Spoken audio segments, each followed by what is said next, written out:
Hello வணக்கம், இது உங்கள் சிவி ஜோன். சொல்லலாம் எப்படி இருக்கீங்க? இப்போ பார்த்தீங்கன்னா ப்ரோமோ 4.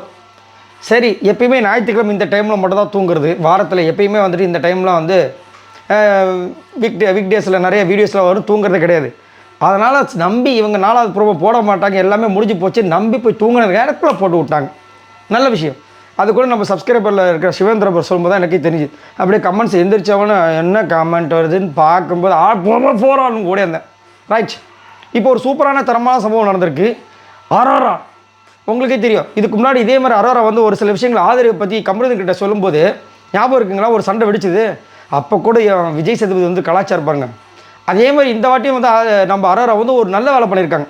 அதே போட்டு கொடுக்குற வேலை தான். அதில் வந்து ஒரு சில விஷயங்கள் நடந்திருக்கு, அதை பற்றி பார்க்கலாம். அதுக்கு முன்னாடி பார்க்குற எல்லாரும் நம்மளோட சேனலை சப்ஸ்கிரைப் பண்ணிட்டு பாருங்கள், லைக் பண்ணுங்கள், கமெண்ட் பண்ணுங்கள், ஷேர் பண்ணுங்கள், அந்த ஹைப்பையும் தட்டி விடுங்க. நிறைய பேர் உண்மையிலேயே நல்ல ஆதரவு கொடுக்குறீங்க, ரொம்ப ரொம்ப நன்றி. இந்த வார்த்தைகள்லாம் கேட்கும்போது மனசுக்கு ரொம்ப சந்தோஷமாக இருக்குது. நிறைய விஷயங்கள் வந்து கமெண்ட்ஸ் படிக்கும்போது கஷ்டமாக இருந்தாலும் நீங்கள் கொடுக்குற அந்த ஒரு இதுதான் எனக்கு ரொம்ப சந்தோஷமாக இருக்குது உண்மையிலேயே. தேங்க்யூ. ஸோ இப்போ வந்து ப்ரோமோ 4 வந்துட்டு அரோரா வந்துட்டு அன்றைக்கி அதாவது அந்த கேஸ் முடிஞ்ச உடனே எஃப்ஜே பட விஷயங்களை நீங்கள் பார்த்து நிறைய இரிட்டேட்டிங்காக இருந்திருக்கும். ஏன்னா ஆதரவை வந்துட்டு எஃப்ஜே மேலே கேஸ் போட்டதுக்கு காரணமே ஒரு சில விஷயங்களை பண்ணணும், என்ன காரணத்துக்காக ரீஎன்ட்ரி கொடுத்தாங்களோ அந்த விஷயத்தை வெளியே கொண்டு வரணும்னு நினச்சி அவங்க பண்ண மாதிரி ஒரு விஷயம். ஆனால் வந்ததுலேருந்து அதுக்கு உண்டான முயற்சி எடுப்பட்டாங்களா கேட்டிங்கன்னா கிடையாது. எஃப்ஜே கடை அவங்க நல்லா பேசிட்டு தான் இருந்தாங்க. அப்புறம் அந்த கேஸில் மட்டும் அந்த விஷயத்த சொல்ல முடியாமல் போயிடுச்சுன்னு சொல்லிட்டு வருத்தப்படுறதுல எனக்கு பெருசாக உடன்பாடு இல்லை. உண்மையிலே நீங்கள் அதுக்காக வந்திருக்கீங்க அப்படின்னா அந்த பார்வையிலே தெரியும். அந்த பார்வையிலேயே வந்துட்டு சூப்பராக வந்துட்டு இது பண்ணியிருக்கலாம், பண்ணலை. ஆனால் அவங்களோட விஷயங்கள் எல்லாமே கமருதன் இது பண்ணுறது, அப்புறம் அரோரா பின்னாடி விஜய் போகிறது பண்ணி இப்படி தான் போயிட்டு இருந்தது. இப்போ என்னென்னா அது முடிஞ்ச உடனே அரோரா ஒரு கட்டில் இருந்திருப்பாங்க. நம்ம வந்துட்டு இவங்க சாண்ட்ரா மேலாம் சொல்ல மாட்டோம். அரோரா பக்கத்தில் கட்டில் உட்காந்துருந்தாங்க, அது பக்கத்தில் எஃப்ஜே இருந்தார். இந்த சைடு பக்கமாக தான் நம்ம ஆதரவு படுத்திருந்தாங்க ஃபீலிங்கோட. சரிங்களா? அந்த நேரத்தில் இவர் சொல்லிகிட்டே இருப்பார். என்ன சொல்லிப்பான்னா, அவளை பற்றி ஒன்று சொன்னால் வந்து இது பிரச்சனையான பரவாயில்லையா சொல்லட்டுமா, அது என்னன்னு சொல்கிறா, சும்மா சொல்லிகிட்டே இருக்குன்னு சொல்கிறான்னு சொல்லிட்டு ஆதரவு சொல்லியிருக்கும்போது அவள் என்கிட்ட முத்தம் கேட்டா. புரியுதுங்களா? அந்த மாதிரி ஒரு விஷயத்த வந்து சொல்லியிருப்பார். இது நான் சொன்னால் பிரச்சனை ஆகிடும், இதை இங்கே தான் சொல்லியிருப்பார். ஆனால் விக்ரம் கிட்ட இன்னும் ஒரு சில பேருக்கு நிறைய விஷயங்கள் இருக்குங்க, சொன்னவங்க வெளியில் போனால் வாழ்க்குங்க அப்படின்ற மாதிரி அவர் ரொம்ப புனிதமான ஒரு நல்ல ஒரு மனிதன் மாதிரியே வந்து காமிச்சிருப்பார். சரிங்களா? இப்போ அந்த விஷயத்தை வந்து டபால்னு போட்டு உடச்சிட்டாங்க பொழுது. இவர் வந்து இந்த மாதிரி சொல்லிட்டாரு அப்படி சொல்லிட்டாருன்னு. அதுதான் வந்துட்டு அந்த நம்ம சொல்லியிருந்தாலும் ஒரு பெரிய பிரச்சனை வந்திருக்கு, விஜய் சேதுபதி அவர்கள் தட்டி கேட்டிருக்காரு அப்படின்ற மாதிரி அந்த விஷயம் நடந்திருக்கு. உடனே அது வந்துட்டு அங்கே விஜய் சேதுபதி சொன்னாலும் விஜய் சேதுபதி சூப்பர்னு சொல்லிட்டு பாராட்டிட்டார் போல இருக்குது. இப்போ அது முடிஞ்சிச்சா இல்லை பிரேக் டைமில் தான் அது நடந்திருக்கணும். ஏன்னா விஜய் சேதுபதி திரும்ப ரீஎன்ட்ரி கொடுக்குறாருல. அப்போ என்னென்னா அவர் சண்டைக்கு போகிறார்.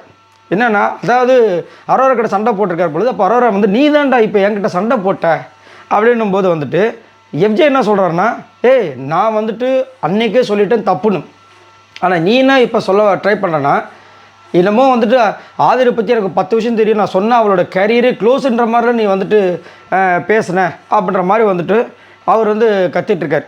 அப்போ எல்லாருமே சேர்ந்து எஃப்ஜே வந்துட்டு விட்றா அப்படி இப்படின்னு ஏதோ சொல்கிறாங்க. இந்த அவர் கொஞ்சம் வார்த்தை விடுவார், உங்களுக்கே தெரியும். விஜய் பார்வதி கிட்ட மட்டும் தான் முன்னாடி இப்போ நான் பண்ணிட்டு இருந்தார். அதை வந்துட்டு நம்ம விஜய் சேதுபதி கேட்க மாட்டார். சரிங்களா? அதை இனிமேல் விஜய் பார்வதி மட்டும் தான் கேட்டுட்டு போகணும், வேறு வழியில் தலையெழுத்துன்னு வச்சுக்கோங்களேன். இப்போ விஜய் சேதுபதி வந்துட்டு சூப்பராக வந்துட்டு அது எவ்வளோ அழகாக வந்துட்டு பாம்பே அடிக்கணும் இப்போது. ஆனால் அந்த அடிக்கிற கம்புக்கும் வலிக்கக்கூடாது, என்ன பண்ணுறது, அவ்வளோ அழகாக ட்ரீட் பண்ணுறாரு பாருங்களேன். என்ன பிரச்சனை அரோரா அப்படின்ற மாதிரி வந்து டப்புடு உள்ள என்ட்ரி கொடுக்குற மாதிரி எல்லோரும் ஷாக்காக நிற்கிறாங்க.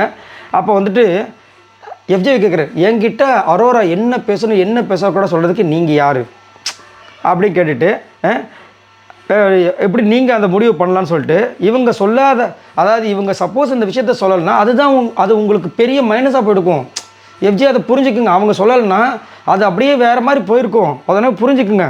சரிங்களா? அதே மாதிரி நல்லதே உங்களுக்கு புரியவும் மாட்டுது தெரியவும் மாட்டுது. இப்போ அரோரா பேசுறது ஆதரவுக்காக மட்டும் கிடையாது, எஃப்ஜே உங்களுக்காக சேர்த்து தான் பேசியிருக்காங்க அப்படின்னு சொல்லிட்டு அரோராவை வந்துட்டு அப்படியே இதுவாக காமிக்கிறாங்க. சூப்பராக வாவ், இந்த சீசனில் அரோரா மாதிரி ஒரு கண்டஸ்டன்ட் கிடைக்காது அப்படின்ற மாதிரி வந்து பேசுகிறாங்க. என்னடா இது, ஒரு காலத்தில் ஒரு 5 வாரம் இருக்கும், 6 வாரம் இருக்கும், அப்படியே லிட்ரலாக அடுத்தடுத்த வாரம் இங்கே பாருங்கள் ஆடியன்ஸ் உள்ளேயே நாங்கள் வச்சுருக்கோம் ஆடியன்ஸ் அப்படின்ற மாதிரி கலாய்ச்ச ஒருத்தர் அப்படியே கொஞ்சம் கொஞ்சமாக பார்த்தீங்கன்னா அந்த ஒரு லாஸ்ட் ஒரு 3-4 வாரத்துக்கு முன்னாடி, அதாவது கமருதீன் திரும்ப விஜய் பார்வதி கிட்ட வரதுக்கு முன்னாடி 3 வாரமாக வெறும் விஜய் பார்வதியை கலாய்ச்சதை வச்சு மட்டுமே கமருதீன் சைலண்ட்டாக கேட்பார். அதை மட்டுமே வச்சு 2 பேரையும் வந்து அப்ரிஷியேட் பண்ணிட்டே இருப்பார். நான் சொல்லிகிட்டே இருந்திருப்பேன், என்னங்க இதை போய் அப்ரிஷியேட் வேறு என்ன அவங்க கேம் விளையாடாங்க.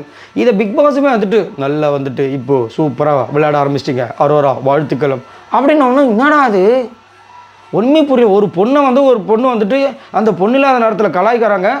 ஆனால் வந்து அதை பற்றி வந்து கேட்கல. இப்போ கேட்கலாம்ல, ஏன் கமருதீன் விஜய் பார்வதி பற்றி அந்த பொண்ணு அவ்வளோ பேச்சு பேசுகிறாங்க, பர்சனலாக நிறைய பேசுகிறாங்களே, நீங்கள் அங்கே தானே இருந்தீங்க, நீங்கள் கேட்கக்கூடாதா அப்படின்னு கேட்டிருக்கலாம்ல. விஜய் சேதுபதி கேட்க மாட்டார்.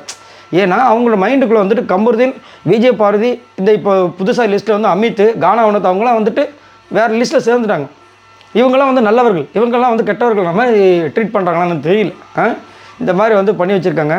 கடைசியில் வந்துட்டு அரோரா நல்ல விஷயம் பண்ணியிருக்காங்க போல இருக்குது. ஆனால் எனக்கு ரொம்ப பிடிச்சிருக்கு. ஏன்னா அவங்க முதலேருந்தே சொல்லியிருக்காங்க, எனக்கு வந்து இந்த சின்ன வயசில் திருடுறது ரொம்ப பிடிக்கும். அப்புறம் வந்துட்டு அவங்க அடுத்தவங்க வருத்தப்படுறது. அதனால தான் பார்த்தீங்கன்னா லிட்டரலாக கமருதீன் கூட வந்து அரோரா வந்து ஒரு சில விஷயங்கள் பண்ணும்போது வேணும்ட்டுமே அதை வந்து வெறுப்பேற்றுவாங்க விஜய் பார்வதி முன்னாடி. அதே விஷயத்தை இன்றைக்கி வந்து எஃப்ஜேக்கு முன்னாடி பண்ணியிருக்காங்க போல இருக்குது. ஏன்னா எஃப்ஜே வந்துட்டு உங்களுக்கே தெரியும், இந்த பிக் பாஸ்க்கு முன்னாடியே வந்து அவங்க நல்ல ஃப்ரெண்ட்ஸு போல இருக்குது. அவங்க சேர்ந்து நடித்த நான் ஆல்பம் கூட ஒரு வந்துச்சு பார்த்தேன் நான், நல்ல ஒரு டீப் ஃப்ரெண்ட்ஸு போல இருக்குது. ஸோ அப்படின்னு இருக்கும்போது இங்கே பார்த்தீங்கன்னா அது ஒரு நட்பாக இப்போ வந்து கமருதீன் கூட அன்றைக்கி அரோரா சண்டை போடும்போதெல்லாம் பார்த்தீங்கன்னா, நீ வாடா தங்கம் நான் இருக்கேன்டா அப்படின்னு சொல்லிட்டு எஃப்ஜே வந்து நம்ம அரோராவுக்கு அவ்வளோ இதுக்கு ஆதரவு கொடுத்துருப்பார். பார்த்தா உங்களுக்கு தெரியும். அந்த அளவுக்கு இருக்கும்போது அப்போ தான் வந்து என்ன பண்ணியிருப்பாங்க, எஃப்ஜே கிட்ட அரோரா நிறைய விஷயங்கள் ஷேர் பண்ணியிருப்பாங்க. இப்போ என்னென்னா அரோராவுக்கு ஒரு இன்னொரு பயம், ஒன்று கமருதீன் மேலே பயம். ஏன் கமருதீன் மேலே பயம்னா, கமருதீன்கிட்ட அவங்க வந்துட்டு நிறைய விஷயங்கள் நல்ல பயங்கரமாக பழகினதுனால அவங்கள பற்றி நிறைய விஷயங்கள் சொல்லிட்டாங்க. அவன் எங்கே நம்மளை வந்துட்டு பேசுகிறப்ப நம்ம சண்டை இப்போ வந்து கத்தி மேல் நடக்கிற மாதிரி தான் சண்டைன்னு வந்துட்டு நம்மளோட விஷயங்கள் அவங்க வெளியே சொல்லிட்டாங்கன்னா நம்ம மாட்டிப்போமே. ஏன்னா இப்போ வந்து நம்மளை வந்துட்டு ரன்னர் ரேஞ்சுக்கு இப்போ யோசிக்கிறாங்க. அப்போ நம்ம எவ்வளோ சேஃப்டியாக விளாடணும். ஒரு காலத்தில் ஆடியன்ஸ்ன்னு சொன்னாங்க. இது எல்லாமே இவங்களோட கேம் குரோத்தை இவங்க டெவலப்மெண்ட் பண்ணதுனால வந்த விஷயம் கிடையாது. இவங்க பண்ணவே கிடையாது. இந்த பக்கம் இருக்கிறவங்க வந்துட்டு அவங்க டெவலப் பண்ணுறாங்க இவங்கள. உங்களுக்கு புரியுன்னு நினைக்கிறேன். நான் வந்துட்டு என்னையை வந்து திட்டிகிட்டே இருக்காங்க, ஆடியன்ஸும் கலாச்சிட்டே இருக்காங்க. அதுக்கு நான் எஃபர்ட் போட்டு பயங்கரமாக இப்போ பாருன்னு சொல்லிட்டு நிறைய டாஸ்கில் வின் பண்ணி நிறையா இதெல்லாம் வந்து பேசி எல்லாருக்கும் தட்டி கேட்டு அப்படி நான் பேர் வாங்கலை. நான் படுக்க நான் வேலையை வாங்கிட்டு கம்முன்னு திட்டுங்கன்றான். இப்படி தான் கை கட்டி நிற்கிறேன். வந்து திட்டவங்களாம் சூப்பராக இப்போ கையை கட்டி எவ்வளோ அழகாக நிற்கிறீங்க தெரியுமா, இதேமாதிரி நிற்கலாம்ல அப்படின்றாங்க. அப்படியா, கை கட்டி நின்னா போதுமா அப்படி நிற்கிறேன். திரும்ப வந்துட்டு ஒரு 10 வாட்டியும் அதே நபர் வந்துட்டு அவங்க கையில் அவங்க வாயால் எனக்கு வந்து அந்த அப்ரிசியேஷன் கிடச்சா போதும் ஓகே அப்படின்ற மாதிரி வந்துட்டு அரோராக்கெல்லாம் தானாக நடக்கவே இந்த வாட்டி என்ன பண்ணுறாங்க, ஏன் நம்ம இந்த வேலையை பண்ணக்கூடாதுன்னு சொல்லிட்டு எஃப்ஜே சொன்ன விஷயத்தை டப்பான்னு போட்டு உடைக்கிறாங்க பொழுது. அதில் தான் இந்த பிரச்சனை வருது. நைஸ். அதனால் இப்போ இன்னும் ஒரு விஷயம்னா எஃப்ஜே மேலே ஒரு பயம் வந்திருக்கலாம். இவன் வேறு வந்து அப்பப்போ டென்ஷன் ஆகிட்டு விஜய் பார்வதி பர்சனல் இழுத்துட்டே இருக்கான். டப்புன்னு நம்மளுக்கு ஒரு செக்கு வச்சிட்டானா என்ன பண்ணுறது. சரி அவன் செக்கு வைக்கிறதுக்கு முன்னாடி நம்ம முதல்ல அவனுக்கு ஒரு செக்கு வச்சுருவோம். அப்போ அவனுக்கு ஒரு பயம் வருன்ற மாதிரி ஒரு விஷயத்த பண்ணியிருக்காங்க பொழுது. பார்க்கலாம், நல்ல விஷயந்தான் இருக்குது. இதை பற்றி உங்களோட கருத்துக்களை சொல்லுங்கள். பாய் நண்பர்களே.